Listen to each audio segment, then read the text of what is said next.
ملک کی دو اہم ریاستوں تمل ناڈو اور مغربی بنگال میں انتخابی مہم آخری مرحلے میں داخل ہو چکی ہے۔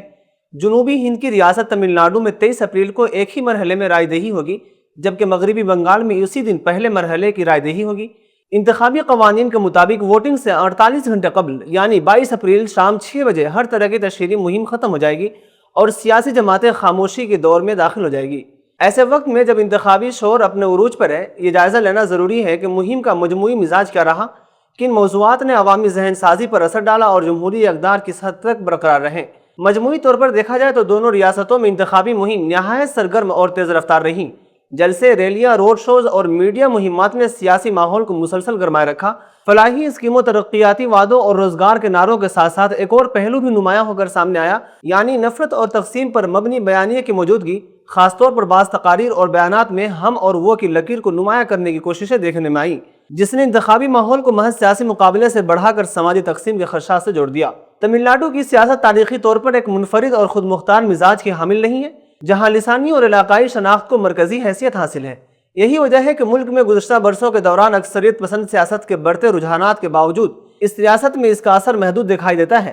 یہاں انتخابی مباحث کا محور قومی یا مذہبی نعروں کے بجائے مقامی مسائل، فلاحی اسکیموں اور ریاستی خود مختاری کے گرد گھومتا رہا۔ حکمران جماعت ڈی ایم کے اور اس کے اتحادی گزشتہ 5 برسوں کی فلاحی کارکردگی اور آئندہ کے وعدوں کی بنیاد پر ووٹ مانگ رہے ہیں، جبکہ اپوزیشن جماعت اے ڈی ایم کے حکومتی کارکردگی پر سوالات اٹھا رہی ہے۔ اس انتخابی معرکے کو مزید دلچسپ بنانے والی نئی سیاسی قوت اداکار وجے کی جماعت ٹی وی کے ہے، جس کی آمد سے مقابلہ کئی حلقوں میں سہ رخی اور چار رخی ہو گیا ہے،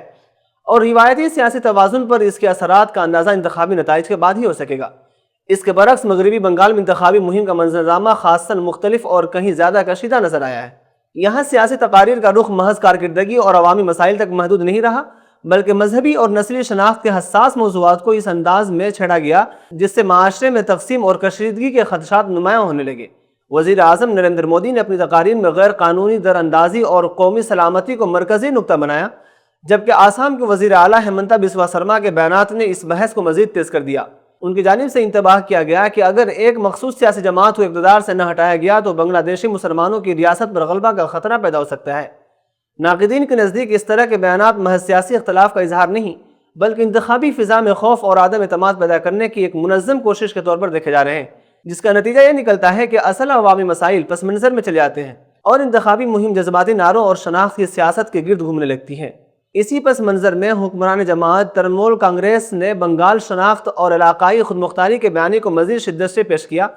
اور مرکزی قیادت پر الزام عائد کیا کہ وہ ریاستی سیاست کو مذہبی خطوط پر تقسیم کرنے کی کوشش کر رہی ہیں۔